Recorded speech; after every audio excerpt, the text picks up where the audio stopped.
السلام عليك يا أبا عبد الله، السلام عليك يا ابن رسول الله۔ بسم اللہ الرحمن الرحیم۔ ماہ رمضان المبارک کی 19ویں دن کے روزے کی دعا۔ اللہم وفر فیہ حظی من برکاتہ وسہل سبیلی الی خیراتہ ولا تحرمنی قبول حسناتہ یا ہادیا الی الحق المبین۔ جو شخص بھی اس دعا کی تلاوت کرے گا، زمین اور آسمان کے فرشتے اس کے لیے خدا سے مغفرت طلب کریں گے۔ ماہ رمضان کے 19ویں روزے کا ثواب اللہ کے رسول نے اس طرح سے بیان فرمایا کہ زمین آسمان کے تمام ملائکہ ہر روز تمہاری قبروں کی زیارت کے لیے اللہ سے اجازت لے کر آئیں گے، اور ہر فرشتے کے پاس ہدیہ اور شربت بھی موجود ہوگا۔ ماہ مبارک رمضان روزوں کے مسائل کے حوالے سے مسافر کے روزوں کے مسائل۔ اگر انسان ظہر کے بعد سفر کا آغاز کرے تو اس دن کا روزہ پورا کرنا اس پر واجب ہوگا۔ اگر انسان ظہر کے نماز کے وقت کے بعد سفر کا آغاز کرے تو اس دن کا روزہ پورا کرنا اس پر واجب ہوگا۔ ماہ مبارک رمضان کی 19ویں رات، یہ شب قدر بھی، اور ایسی پہلی شب قدر جس کے فضائل بہت زیادہ بیان کیے گئے۔ اللہ کے رسول نے ارشاد فرمایا کہ شب قدر میں آسمانوں کے دروازے کھل جاتے ہیں، اور جو بندہ اس رات نماز پڑھے گا تو اس کے لیے خدا ہر سجدے کے بدلے ایک درخت جنت میں لگائے گا جس کا سایہ 100 سال کی مسافت کے برابر ہوگا، اور ہر رکعت کے بدلے بہشت میں ایک گھر در کا اور یاقوت کا، زبرجد کا اور لؤلؤ کا تعمیر ہوگا۔ ہر آیت کے بدلے میں جنت کے تاجوں میں سے ایک تاج ہوگا۔ ہر تسبیح کے بدلے میں مرغ کے ہر بیٹھنے کی جگہ پر ایک درجہ جنت کے درجوں میں سے ہوگا، اور ہر تشہد کے بدلے میں جنت کے کمروں میں سے کمرہ ہوگا، اور ہر سلام کے بدلے میں جنت کے زیورات میں سے زیورات نصیب ہوں گے۔ پس جب صبح ہو جائے تو خدا اسے اس طرح پاک اور پاکیزہ کنیزیں عطا کرے گا کہ جو نعمت پروردگار کا عنوان قرار پائیں گی، آنکھیں لذت حاصل کریں گی۔ شب قدر یعنی کہ جس میں قرآن کے نزول کا عنوان 19ویں شب قدر، رسول خدا صلی اللہ علیہ وآلہ وسلم اس رات میں یہ دعا تلاوت کیا کرتے تھے۔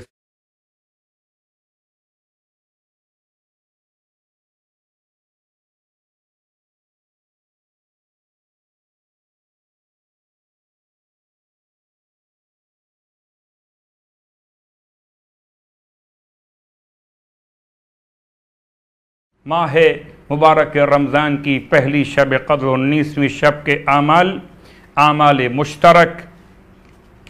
ان شبوں میں غروب آفتاب کے نزدیک غسل کرنا، اور بہتر یہ ہے کہ نماز مغربین کی نماز اس کے ساتھ پڑھی جائے۔ 2 رکعت نماز، ہر رکعت سورہ الحمد کے بعد 7 مرتبہ سورہ توحید پڑھنا، نماز کے بعد 70 مرتبہ استغفر اللہ واتوب الیہ کہنا، قرآن مجید کو کھول کے اپنے سامنے رکھنا اور دعائے مخصوص کی تلاوت کرنا، اور پھر اس کے بعد اپنی حاجات طلب کرنا، قرآن مجید کو سر پر رکھ کر دعا تلاوت کرنا، معصومین کا وسیلہ قرار دیتے ہوئے اپنی حاجات خدا کی بارگاہ میں طلب کرنا۔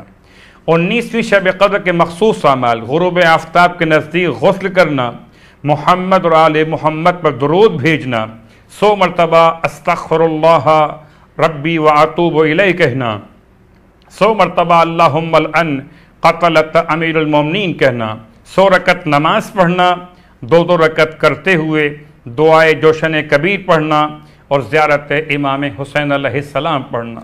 یہ تو اعمال شب قدر کی بات، اعمال شب قدر، اور اعمال شب قدر کے ساتھ شب عزائے مولائے متقیان بھی۔ کون علی کہ جسے خدا نے کعبے میں ولادت کا شرف دیا، مسجد میں سر پہ تلوار چل گئی، میرا مولا وہ مولا کہ جب کبھی سفر پہ نکلا کرتے تھے اتنے مہربان کہ اپنے ہم سفر کا بھی خیال کیا کرتے تھے، چاہے سفر کرنے والا غیر مسلم ہی کیوں نہ ہو۔ روایات میں یہ واقعہ بیان کیا گیا کہ مولا جا رہے سفر پر، راستے میں یہودی آپ کا ہم سفر ہو گیا، جہاں راستہ طے کرتے ہوئے بات مکمل ہو رہی تھی کہ تم کہاں جا رہے ہو؟ یہودی کہتا ہے میں جانب بصرہ جا رہا ہوں۔ مولا سے پوچھا گیا آپ کہاں جاتے ہیں؟ میں جانب کوفہ جا رہا ہوں۔ اور جب ایسا مقام آیا یہاں سے راستے جدا ہو رہے تھے، امام نے اپنے راستے کوفے کے راستے کو چھوڑ کر بصرہ کے راستے پہ چلنا شروع کیا۔ یہودی کہتا ہے شاید آپ بھول گئے کہ آپ کو کوفے جانا تھا۔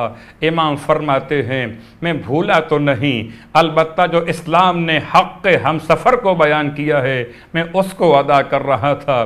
یہودی کہتا ہے کہ اسلام میرے لیے بھی اتنی وسعت رکھتا ہے کہ میں یہودی ہونے کے باوجود اس کا مجھے ہم سفری کا عنوان رکھا جا رہا۔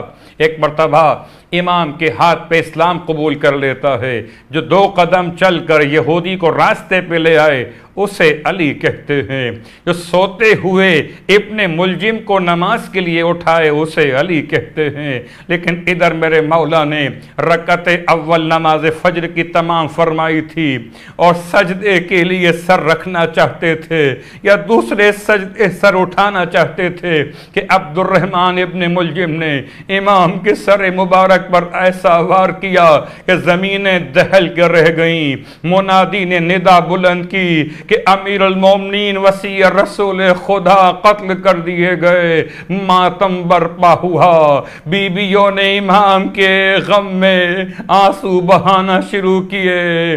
مولا زخمی حالت میں گھر پہ لائے گئے۔ سورہ اخلاص، جو شخص ایک مرتبہ سورہ اخلاص کی تلاوت کرے اس پر برکت نازل ہوگی، 2 مرتبہ پڑھے گا تو اس پر اور اس کے اہل و عیال پر برکت نازل ہوگی، 3 دفعہ پڑھے گا تو اس پر بھی، اس کے اہل و عیال پر بھی اور ہمسایوں پر بھی برکت نازل ہوگی۔ پروردگار سے التماس کہ خدا ہم کو ماہ مبارک رمضان کی دعا اور ماہ مبارک رمضان کے تلاوت قرآن کا شوق عطا فرمائے۔ والسلام علیکم ورحمۃ اللہ وبرکاتہ۔